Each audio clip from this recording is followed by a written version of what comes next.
ఇక మిగిలిన డీటెయిల్స్ చూద్దాం. వైసీపీ అధ్యక్షుడు వైఎస్ జగన్మోహన్ రెడ్డిపై Congress APCC chief YS Sharmila Reddy ఆగ్రహం వ్యక్తం చేశారు. జగన్ పుట్టక ముందు నుంచే కాంగ్రెస్ పార్టీ ఉందని, ఒక జాతీయ పార్టీని తిట్టే అర్హత జగన్ కు లేదని ఆమె విమర్శించారు. జగన్ పార్టీకి 11 సీట్లు వచ్చాయి కదా, మరి అసెంబ్లీకి ఎందుకు వెళ్లడం లేదని షర్మిల ప్రశ్నించారు. ఇక ఇదే అంశానికి సంబంధించిన పూర్తి సమాచారాన్ని మా ప్రతినిధి గోపీనాథ్ అందిస్తారు. గోపి,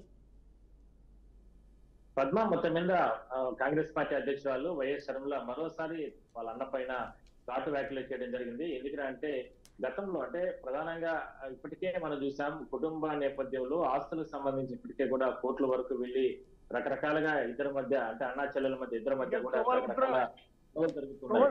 అయితే ఇవాళ మాత్రం రాజకీయంగా అంటే పార్టీని ఆయనతో పాటు పార్టీ పైన కూడా చాలా రకాలుగా హాట్ కామెంట్స్ చేయడం జరిగింది.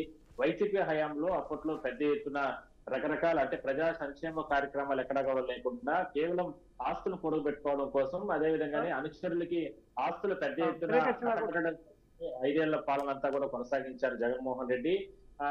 కానీ అందువల్లనే ఆ పరిణామమే 2024లో 11 సీట్లకు అంటే 151 సీట్లు ఉన్నటువంటి అప్పుడున్నటువంటి వైసీపీ పార్టీ అలాంటిది 11 సీట్లకు పడిపోవడం జరిగింది.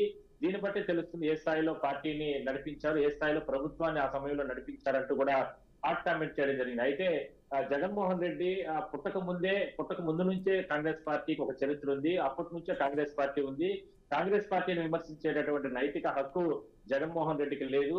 అయినా కూడా 11 సీట్లు వచ్చినప్పటికీ కూడా తమకు ప్రజాబలం ఉంది. గత ఎన్నికల్లో మేము ఓడిపోయినప్పటికీ కూడా 38% ఓటు బ్యాంకుతో మేము అంటే మాకు ప్రజలు ఓట్లు వేశారంటూ కూడా జగన్మోహన్ రెడ్డి చెప్పారు. కాబట్టి మరి ఎందుకు 11 సీట్ల అవకాశం కల్పించినా కూడా మరి 38% ఓటు బ్యాంక్ ఉన్నప్పటికీ కూడా ఎందుకు మీరు న్యాయ సభకు అసెంబ్లీకి వెళ్ళడం లేదు?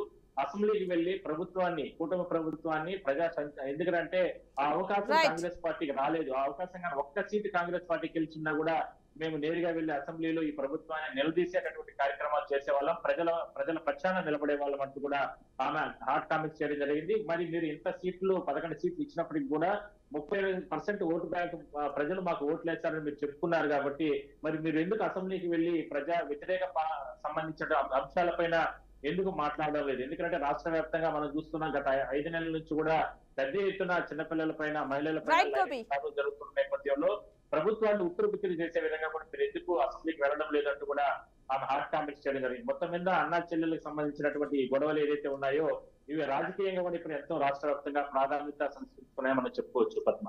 Right, thank you Gopi.